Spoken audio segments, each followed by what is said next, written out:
जी नाज़रीन, बुलेटिन में हाँ ज़िक्र कंदासीं त सीनियर वकील ऐं समाजी अॻवान शाहिद सूमरे जे घर ते हमले जो केस दाख़िल न थी सघियो आहे। ॻोठ गढ़ी साहब खान में गुज़िरियल रात फायरिंग जो वाक़ियो पेश आयो पर केस दाख़िल न थी सघियो आहे। इन हवाले सां असां ॻाल्हि ॿोल करण जे लाइ राब्तो कयो आहे। एडवोकेट शाहिद सूमरो साहब असां सां लाइन ते मौजूद आहे। अस्सलाम वालेकुम सूमरो साहब।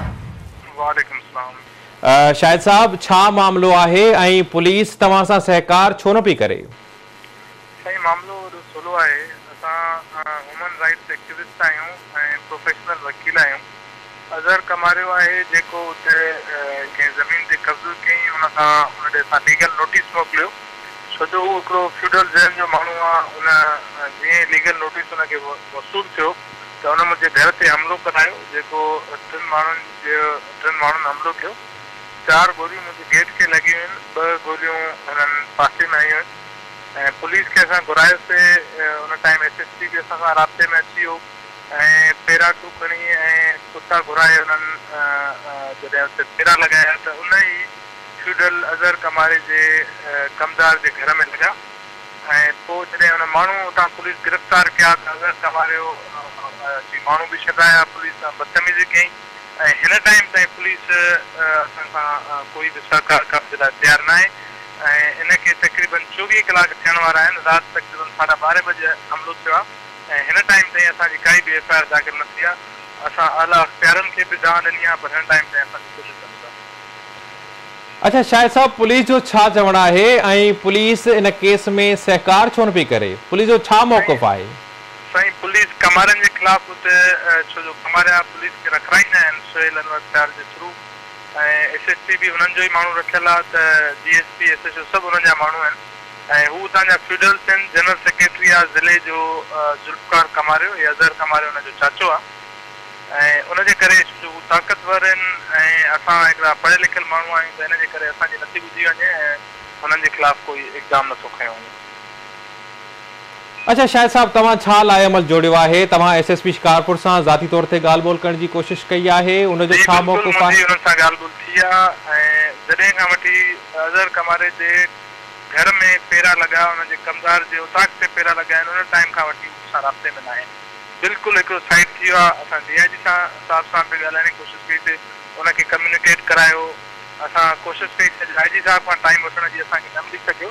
असां नेक्स्ट लाइ अमल ज़रूरु जेकॾहिं असां ईअं न थियो त असां ॿियो बि पंहिंजो कानूनी दरवाज़ा बि खटखटाईंदासीं, कोर्ट जा दरवाज़ा खटखटाईंदासीं। हिन जा सुपीरियर ऑफिसर्स जेके आहिनि पुलिस जा उन्हनि वटि पंहिंजी दांह खणी वेंदासीं पर असां पोइ न हटंदासीं छो जो हीउ हिकिड़ो शरीफ़ ऐं बदमाश जो जहिड़ो आहे त हिन में असां हिननि खे इनकरेज न कंदासीं। इंशाल्लाह हिन डिस्करेज थींदा।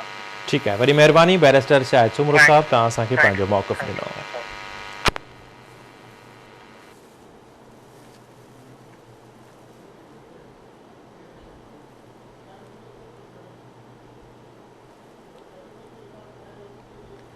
जी नाज़रीन, ज़िक्र कयूं पिया त मदे जी वेझो ॻोठ गढ़ी साहब खान में गुज़िरियल रात फायरिंग जो वाक़ियो पेश आयो। सीनियर वकील ऐं समाजी अॻवान शाहिद सूमरे जे घर ते हमले जो केस दाख़िल न थी सघियो आहे।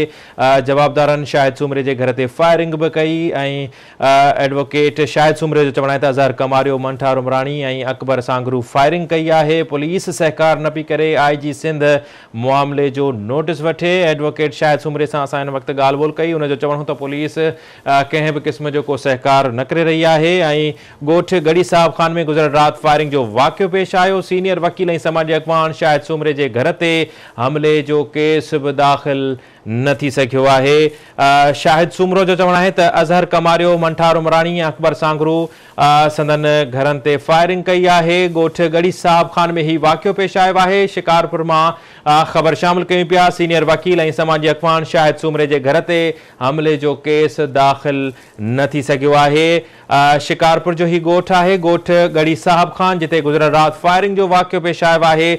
समाजी अॻवान ऐं सीनियर वकील शाहिद सूमरो आहे जंहिंजे घर मथां ही फायरिंग जो जेको आहे सो वाक़ियो पेश आयो आहे ऐं असां कोशिशि कईसीं त SSP शिकारपुर खां इन हवाले सां मौक़िफ़ वठूं पर उन सां असांजो राब्तो न थी सघियो। असां कोशिशि कईसीं त ईअं इन जो मौक़िफ़ अची वञे ऐं सीनियर वकील ऐं समाजी अॻवान शाहिद सूमरे जे घर ते हमले जो केस दाख़िल न थी सघियो आहे।